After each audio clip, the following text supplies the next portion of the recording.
Olá, primeira série, tudo bem com vocês? Sejam todos bem-vindos à nossa aula. Hoje nós vamos dar início ao capítulo 1, então abram por gentileza a apostila de vocês na página 1. Nós vamos iniciar aqui os nossos estudos conversando um pouquinho sobre o conceito de literatura, qual a sua função na sociedade, qual a sua importância.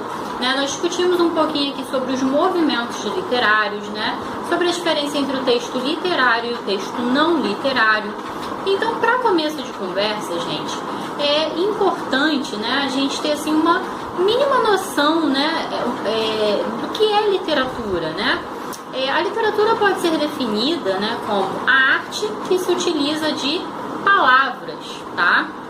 É um trabalho com a linguagem, com as palavras, Então, toda arte tem uma matéria-prima, não é isso? A matéria-prima da literatura é a palavra. E essa palavra, não no seu estado bruto, dicionarizado, não no seu sentido base, tá? Mas essa palavra trabalhada, essa palavra que assume no texto novos significados. E aí a gente começa a trabalhar com outros conceitos, Por exemplo, o da conotação, tá? Então, por exemplo, é muito comum, nos textos literários o uso de uma linguagem conotativa, aquilo que a gente chama de uso expressivo da linguagem. O texto literário, ele traz, uma linguagem expressiva. Então, o uso de figuras de linguagem, como metáfora, metonímia, personificação, tá? O emprego de palavras, no sentido conotativo, ou seja, fora daquele sentido dicionarizado, mas sim, há sempre que um trabalho ali com a linguagem, uma extensão de significados, a exploração, da polissemia, das palavras. Então, a gente vai partindo dessa ideia de que a literatura é uma arte que tem como matéria-prima a palavra, toda arte vai o quê? Lapidar a sua matéria-prima. Então a literatura vai lapidar as palavras, vai extrair o máximo, que a palavra pode oferecer. Então, jogo de palavras, jogo de ideias, tá? Então a gente vai além daquela função referencial, além daquele texto informativo, além daquele texto que usa a linguagem denotativa, como ocorre, por exemplo, nas notícias, nas reportagens, ok? Então, o texto literário ele vai além nesse sentido, ok?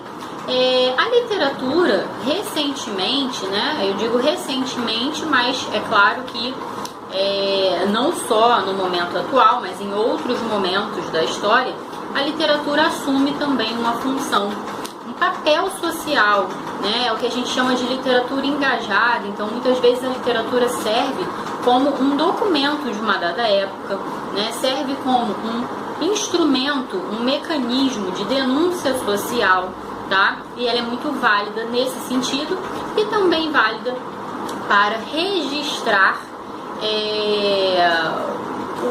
a história, um determinado período, A literatura reflete, as emoções, os sentimentos, as angústias, as sensações de um determinado povo numa dada época, ok?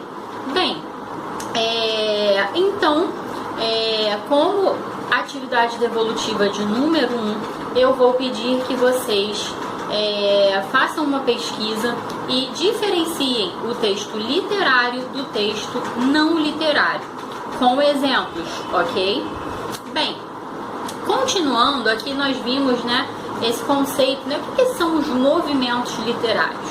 Gente, para fins didáticos, para que a gente possa mostrar para os alunos, que determinados textos conservam ali uma unidade temática, uma preferência por uma linguagem mais ou menos formal, tá?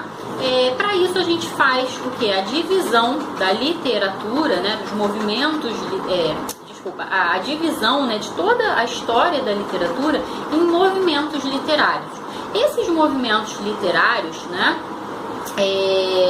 tem sempre marcos, um marco inicial e um marco final. É óbvio que essa divisão é uma divisão artificial, Por quê?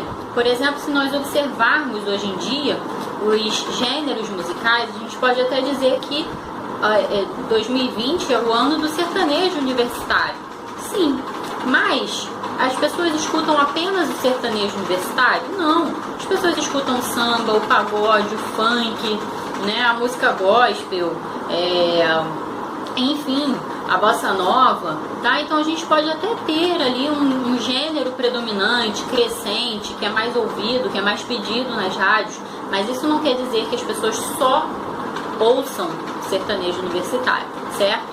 A mesma coisa com a literatura. Então a gente tem ali um estilo de época, né? A gente tem ali um movimento, uma uniformidade em alguns períodos da história, mas isso não quer dizer que não haja autores que tenham ali uma produção própria, independente, né? E é isso, tá? Então tenham em mente que essa divisão em movimentos literários é sempre uma divisão artificial, né? E que vai concentrar ali um conjunto de textos, né? Que conservam as mesmas características no que se refere à forma, no que se refere ao conteúdo, tá?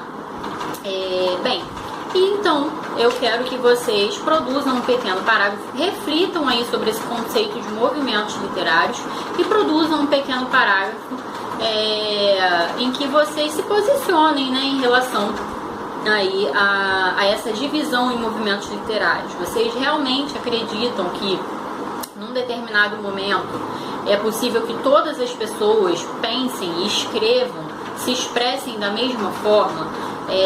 O que esses textos que são colocados dentro de um movimento literário têm em comum, tá?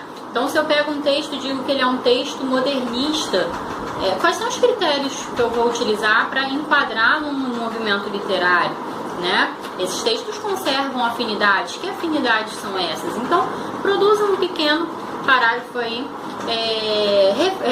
assim, que seja fruto, né, da reflexão de vocês acerca dessa divisão em movimentos literários que a gente faz aí dos textos da nossa literatura, tá bem?